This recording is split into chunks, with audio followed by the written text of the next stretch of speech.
Salut à toutes et à tous, re-bienvenue sur ma chaîne Ciné Série Galaxy. Si vous êtes là, c'est que vous avez probablement vu la critique de Star Wars épisode 9 sans spoilers. Celle-ci, c'est 100% spoilers, donc vous êtes sûrement allé le voir au cinéma. Dans cette partie, donc dans cette vidéo, eh bien, je vais parler des différentes révélations qu'il y a dans le film, du début jusqu'à la fin, et en quoi ce film est l'antithèse de Star Wars épisode 8, Les Derniers Jedi, ainsi que tous les clins d'œil à la trilogie originale et la prélogie. Qu'est-ce qui est cohérent, qu'est-ce qui ne l'est pas, qu'est-ce qui était des bons choix, qu'est-ce qui n'ont pas été de bons choix pour ce film. Bref, je vous dis ça juste après le générique. C'est parti. Longtemps, j'ai attendu. À présent, votre rapprochement.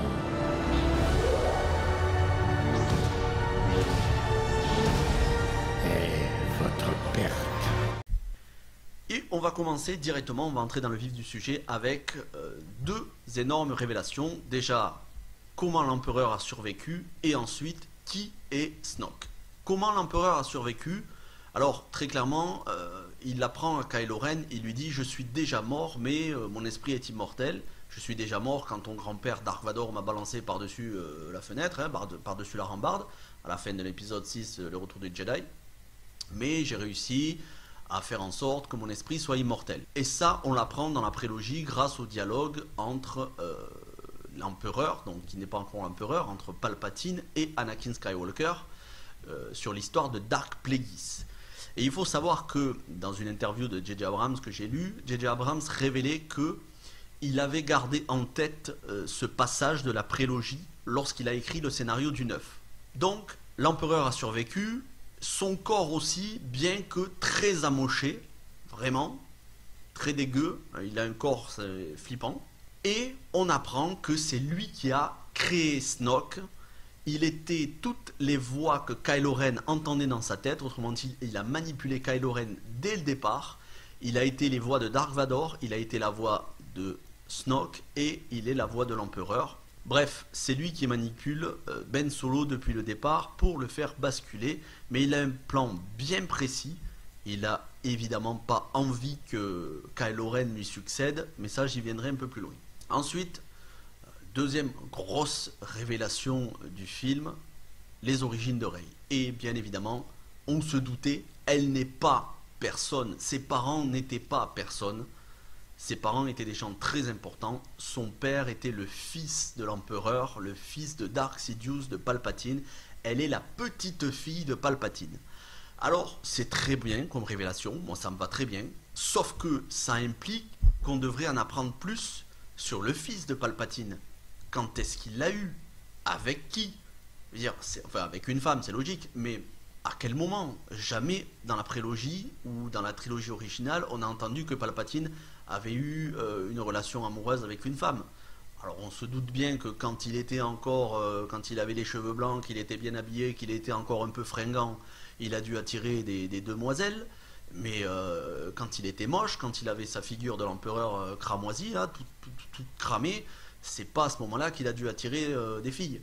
Donc quand est-ce qu'il a eu son fils? Est-ce que c'était pendant la prélogie, pendant la trilogie originale?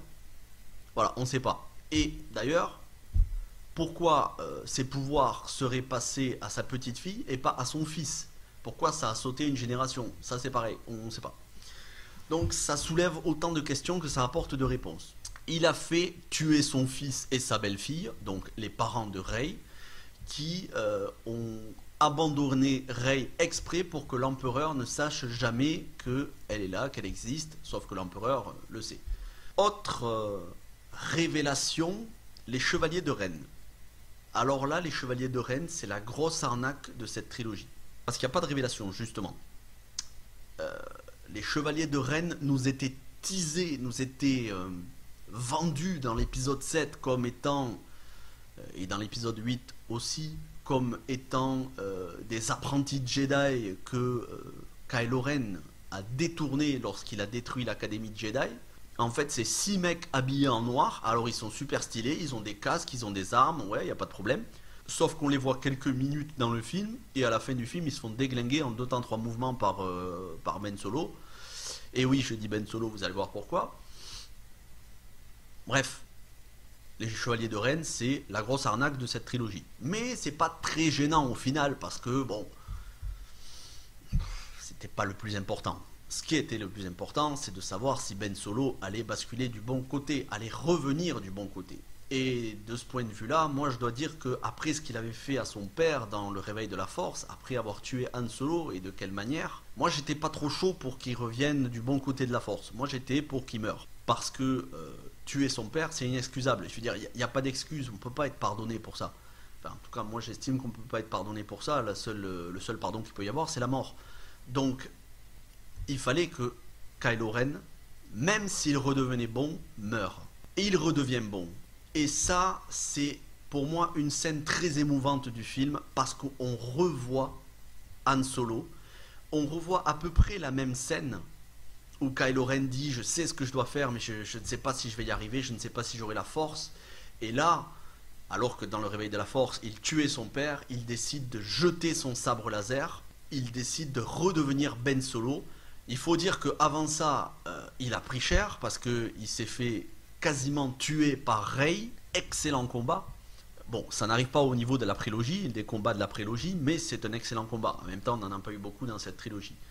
Et après s'être fait transpercer par Rey et que Rey lui ait sauvé la vie en le guérissant, il prend conscience qu'il peut revenir du bon côté. Ce qui le fait prendre conscience aussi qu'il reste de l'espoir pour lui, c'est que Rey a toujours eu des sentiments pour lui, et elle lui dit « J'aurais aimé prendre la main, tendre la main, cette main tendue, la prendre, mais pas la main de Kylo Ren, la main de Ben Solo. » Et là, il comprend que Rey a eu, dès le départ, foi en lui qu'il pouvait changer, qu'il pouvait revenir du bon côté. Ça, plus l'apparition de son père, et en même temps, la voix de sa mère qui est en train de mourir, et dont les dernières paroles avant sa mort sont d'appeler son fils Ben et non pas Kylo Ren, autrement dit, de voir le bon côté en son fils, tout ça font que il décide de passer du bon côté de la Force, et ça sera important pour la fin du film. J'y reviendrai dans quelques instants. En quoi ce film est anti-Rian Johnson, comme je l'ai marqué dans la miniature? Il nous donne des réponses là où Rian Johnson ne nous en donnait pas. Il nous donne des réponses sur l'origine de Rey, il nous donne des réponses sur l'origine de Snoke, et surtout, une des scènes qui était pour moi une insulte dans Star Wars épisode 8, les derniers Jedi, il la répare. À savoir donc le traitement de Luke Skywalker qui revient sous forme de fantôme de la Force. Et cette fois-ci, c'est Rey qui essaye de s'exiler à un moment donné sur Acto, la planète où il y avait Luke dans l'épisode 8. Et elle décide de balancer le sabre laser pour ne plus se battre. Et là, c'est une scène, ça m'a tellement fait plaisir de voir cette scène. Un Luke Skywalker, un Mark Hamill plus charismatique que jamais, sous forme de fantôme de la Force, qui débarque du feu, des flammes, puisque Rey a mis le feu à son vaisseau, et qui rattrape le sabre laser, et qui dit, et là, c'est métaphysique, c'est on brise le quatrième mur, façon Deadpool quand il parle au spectateur. Luke Skywalker qui dit, allons jeune fille, ça n'est pas une façon de traiter l'héritage des Jedi. Très clairement, c'est J.J. Abrams qui dit, tu vois, Rian Johnson, ce que tu as fait, c'était un manque de respect. Quand tu as balancé le sabre, au sens figuré, ça voulait dire, j'en ai rien à faire de l'héritage de George Lucas, j'en ai rien à faire des Jedi, j'en ai rien à faire de toute la mythologie et du fait que ça a bercé l'enfance des gens, que ce soit un aspect nostalgique. Moi je le jette et je recommence à zéro. Ça c'est ce que Rian Johnson voulait dire. Et bien J.J. Abrams lui dit non, ça se fait pas. Ah, t'étais allé trop loin dans l'épisode 8, je corrige ton erreur. Et ça j'ai apprécié, parce que c'est une des raisons pour lesquelles j'avais pas aimé le 8. Je trouve que c'est bien, voilà. J.J. Abrams arrive à faire la part entre nostalgie et en même temps progrès. Il garde certaines choses que Rian Johnson avait amenées, notamment les usages, les capacités, les nouvelles capacités de la Force. Alors je sais qu'il y a beaucoup de youtubeurs et de critiques et de spectateurs et de gens sur les réseaux sociaux qui critiquent notamment le fait qu'il puisse y avoir, grâce à la Force, il puisse attraper des objets à distance, à plusieurs millions de kilomètres, à plusieurs à une très grande distance entre eux, je trouve que c'est un très bon aspect de la Force. Moi, ça m'avait pas gêné dans le 8, cet aspect-là. Tout comme Leia qui se prenait pour Superman, ça m'avait pas gêné non plus. Pourquoi? Parce que c'est pas à nous, spectateurs, à dire quels sont les usages de la Force. La Force, elle a permis, dans l'univers Star Wars, entendons-nous, c'est de la fiction, la Force a permis la création de l'univers Star Wars. Elle a permis que les planètes, les galaxies, tout soit maintenu en ordre. Elle a permis l'émergence de la vie. Elle permet toute chose. Pourquoi elle ne permettrait pas de mettre deux personnes en lien, et ce à des millions de kilomètres, et même qu'ils puissent se toucher, avoir une interaction physique, et même se passer des objets? Bien évidemment que c'est possible. Moi, ça me paraît dire... Ça me gêne pas du tout. Tout comme le fait qu'on puisse guérir. Alors, soit dit en passant, pour la petite anecdote, on nous avait dit l'épisode 7 de The Mandalorian qui sortait le même jour que l'épisode 9 de la saga chez nous en France. On nous avait dit attention, il y aura un clin d'œil à l'épisode 9. Et donc, pour ceux qui n'ont pas vu The Mandalorian, bouchez-vous les oreilles juste quelques secondes. Dans l'épisode 7, il y a un personnage qui fait usage de la Force de la même manière que Rey en guérissant quelqu'un d'autre. Voilà, j'ai pas trop spoilé sur The Mandalorian, je vous ai pas révélé l'identité, mais voilà, quelqu'un soigne grâce à la Force, exactement comme le fait Rey dans l'épisode 9. Donc ça n'est pas la seule à faire cela dans l'univers Star Wars. Alors vous allez me dire oui, mais ça c'est Disney qui a inventé ça. Mais on s'en fout que ce soit Disney, on s'en fiche totalement. Faut arrêter avec ça. Faut arrêter avec Disney, ils font du Star Wars pour les enfants. Disney, c'est pas le vrai Star Wars. Si George Lucas l'a vendu à Disney à la base, c'est qu'il a estimé que c'était les mieux à même de gérer l'univers Star Wars. Et de toute façon, George Lucas, quand il a créé l'univers Star Wars, il l'a toujours dit, il l'a fait pour ses enfants à la base. Quand il a écrit les épisodes, la trilogie originale et ensuite la prélogie, il l'a fait pour ses enfants, pour des enfants de 8 à 12 ans. C'est d'ailleurs pour ça que j'avais pas aimé qu'on fasse mourir Han Solo dans l'épisode 7, parce que je trouve que c'est quand même choquant pour des enfants. Voir un père tué par son fils pour des enfants, c'est choquant. Même s'il n'y a pas beaucoup de sang, même s'il n'y a pas de sang du tout, même s'il n'y a pas de décapitation, c'est-à-dire un patricide, ça reste psychologiquement dérangeant. Et ça n'était pas la volonté de George Lucas. C'est en ça que, pour moi, J.J. Abrams avait eu tort dans le 7. Mais bon, passons. Han Solo revient, certes, sous forme de souvenir, mais il revient et pardonne à son fils. Donc j'ai envie de dire que J.J. Abrams, tout est pardonné. Il a fait du bon boulot. Tous les reproches que l'on peut faire à ce Star Wars épisode 9, en réalité, c'est des reproches qui viennent des deux premiers épisodes. C'est les manquements des deux premiers épisodes, donc le 7 et 8, qui font que J.J. Abrams n'a pas eu d'autre choix que de faire les choix qu'il a fait au niveau du scénario. Comme je l'ai dit dans ma critique sans spoilers, cet épisode est une trilogie à lui seul. Et une trilogie de 2h22, ben forcément, c'est bâclé à certains moments. Qu'est-ce que je peux dire d'autre? Mis à part le combat final et, d'une manière générale, la dernière demi-heure, alors là, on a un empereur plus puissant que jamais qui balance des éclairs façon Freezer dans Dragon Ball Z. Le mec balance des éclairs dans l'espace, il arrive à neutraliser tous les vaisseaux de la résistance, bref, truc de ouf. Certains diront c'est des pouvoirs, c'est abusé, c'est n'importe quoi. Moi j'avais envie de voir ça, j'avais envie de voir de la puissance infinie. On nous dit quand même que c'est le plus puissant de tous les Sith. Donc à un moment donné il faut qu'il le montre. Et moi, ça me gêne pas. Vas-y, balance des éclairs et tout, il n'y a pas de souci. Alors après, ça peut poser la cohérence. Pourquoi il y a autant de vaisseaux si le mec, à lui seul, il peut arriver à neutraliser toute la résistance? Faut pas chipoter, faut pas chercher de la cohérence. Il n'y en a pas dans cette trilogie. Le combat final et le plan de Palpatine. Juste avant de parler du combat final, je parle du plan de Palpatine parce que on pourrait croire à première vue que son plan, c'est de mettre Rey sur le trône, comme il lui dit. Autrement dit, de la faire basculer du côté obscur pour qu'elle devienne l'impératrice Palpatine. Mais c'est faux, ça n'est pas ça. Son plan, ça n'a jamais été de céder quoi que ce soit, ni à Kylo Ren, ni à Rey. En fait, étant donné que Kylo Ren et Rey, Ben Solo et Rey, forment une dyade, c'est-à-dire un duo inédit, je ne suis pas un expert de Star Wars, il y en a qui pourraient vous expliquer mieux que moi ce qu'est une dyade, mais c'est une relation spéciale entre deux êtres sensibles à la force, le petit-fils de Dark Vador et la petite-fille de Palpatine, qui sont liés à la fois par les sentiments et par le destin et par tout ce que vous voulez. Ils voulaient utiliser leur énergie commune pour retrouver sa vitalité. Ils aspirent leur vitalité, une partie en tout cas, et enfin pouvoir régner en tant que seul et unique Sith dans toute la galaxie. Il a acquis le pouvoir de tous les Sith, c'est pour ça qu'il dit dans le combat final « Je suis tous les Sith ». Et Rey, elle, grâce au livre, au texte sacré des Jedi, et grâce à l'entraînement de Leia, qui est une véritable Jedi, parce que bien évidemment que Leia a toujours été une Jedi. Elle est la sœur jumelle de Luke, la fille d'Anakin Skywalker. Si Luke est un Jedi, il n'y a pas de raison que Leia ne le soit pas.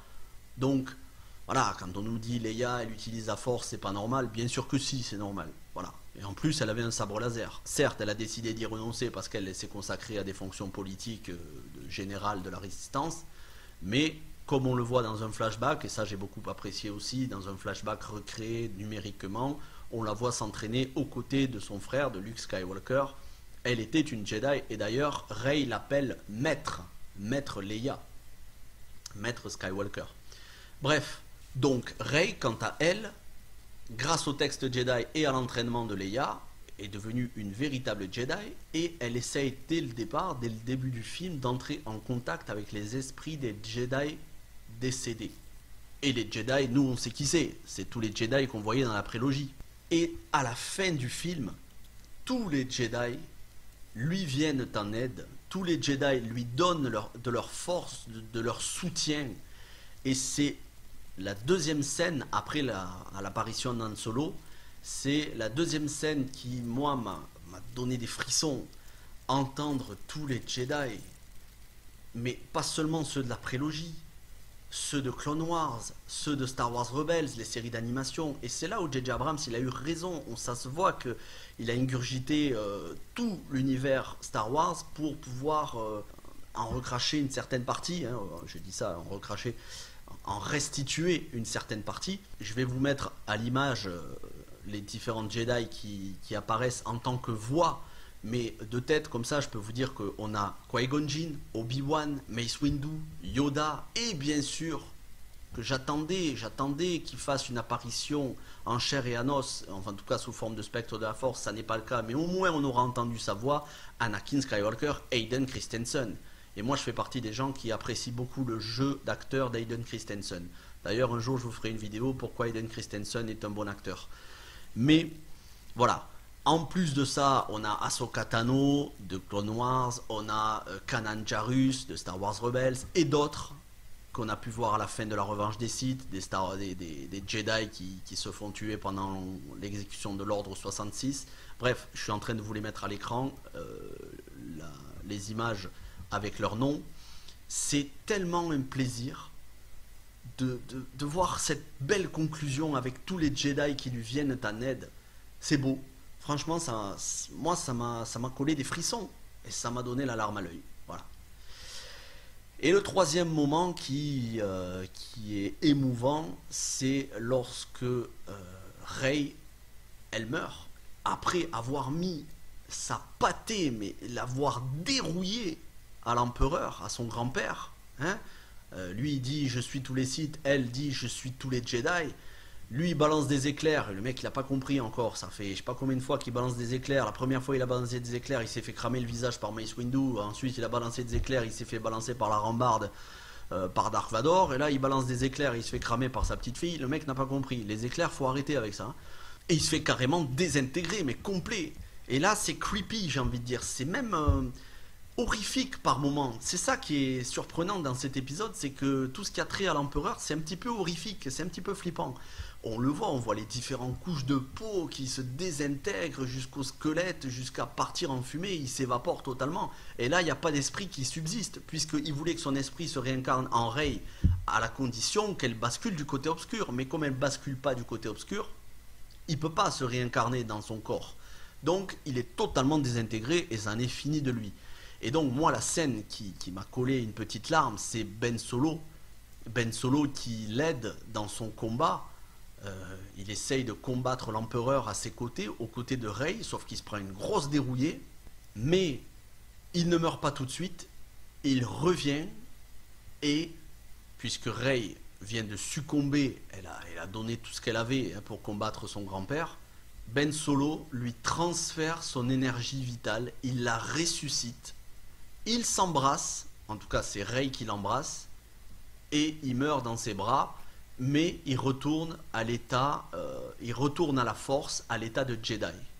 Et ça c'est beau parce que non seulement on a une belle rédemption de Kylo Ren, on a quand même Rey qui est morte et ressuscitée, on a ce bisou qui est...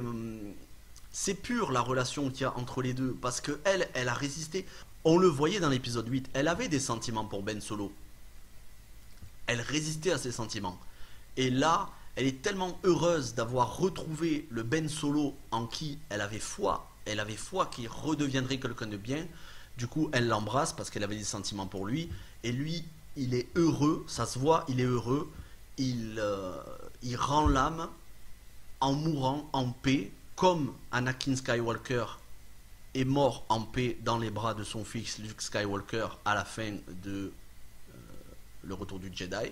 C'est des belles scènes, certes, c'est pas très original, c'est une relecture de Le Retour du Jedi, mais on pouvait pas faire mieux. Je pense que J.J. Abrams ne pouvait pas faire mieux. Voilà. Avec le peu de temps qu'il a eu pour écrire le scénario par rapport à tout ce qui a été fait avant ça, moi je dis chapeau, respect, du très bon travail de J.J. Abrams. Alors oui, il y a des points faibles.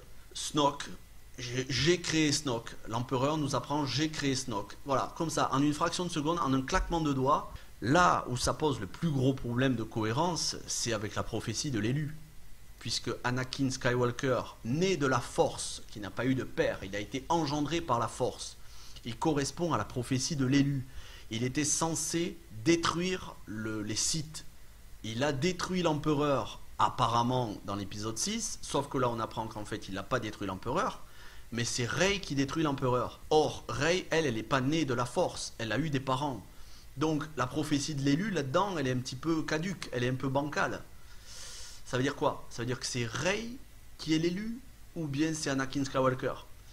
On sait pas, on sait pas. Voilà, ça fait partie des choses qui sont nébuleuses, faut pas trop chercher à comprendre, c'est magique, c'est comme ça. L'épisode 9, 2h22, c'est bâclé, ça essaye de bien faire, ça fait parfois du très bon, ça fait parfois du beaucoup moins bon. D'une manière générale, on a les réponses qu'on attendait après l'épisode 8. Ça conclut bien la saga, on sent qu'il pourrait y avoir des suites, puisque Finn veut sans cesse révéler à Rey quelque chose à son propos.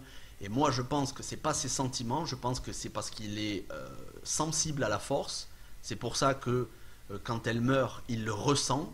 Et je crois qu'il y a eu des interviews comme ça ou une révélation de J.J. Abrams qui dit que oui, Finn est sensible à la Force, donc potentiellement un Jedi. En tout cas, il pourrait le devenir. Sauf que John Boyega, lui, il a dit, l'acteur qui joue Finn, il a dit que c'était fini pour lui Star Wars et qu'il n'allait pas revenir dans l'univers Star Wars, ni à la télé ni au cinéma. Il y a plein de choses pour l'avenir. Je pense que les prochains épisodes au cinéma, bon, enfin ça va arriver fin 2022, ça ne sera plus dans l'univers Skywalker. Ça va se passer soit bien avant, et je l'espère, l'Ancienne République, soit il faudrait que ça se passe bien après. Ça, ce serait une idée à exploiter. Qu'on exploite une histoire qui se passerait plusieurs siècles, voire plusieurs millénaires après la fin de l'épisode 9, et que Rey soit érigée au rang de légende, comme la plus puissante des Jedi de tous les temps. Voilà. Et plusieurs milliers d'années après, on verrait d'autres civilisations. Ça pourrait être des idées intéressantes. Pour l'heure, actuellement, ça se passe sur le Disney+, avec la série The Mandalorian. La série The Mandalorian qui est un régal de chaque instant. Ça fait 3 fois, moi ça fait 3 fois que je regarde la série. Un régal, c'est ce que j'ai vu de meilleur en termes de Star Wars, dans l'univers de Star Wars, depuis la prélogie. Après, ça va être une série sur Cassian Andor, donc la préquelle de Rogue One, qui était lui-même la préquelle de la trilogie originale. Et ensuite, il y aura la série sur Obi-Wan Kenobi, qu'est-ce qu'il a fait entre l'épisode 3 et 4. Bref, il va y avoir plein d'autres films, d'autres séries. Les séries, c'est tout de suite. Les films, c'est dans quelques années, dans 3-4 ans. Moi, je suis toujours hypé. J'étais plus du tout hypé après l'épisode 8. Cet épisode 9 m'a redonné le goût à Star Wars. J'espère que vous aussi.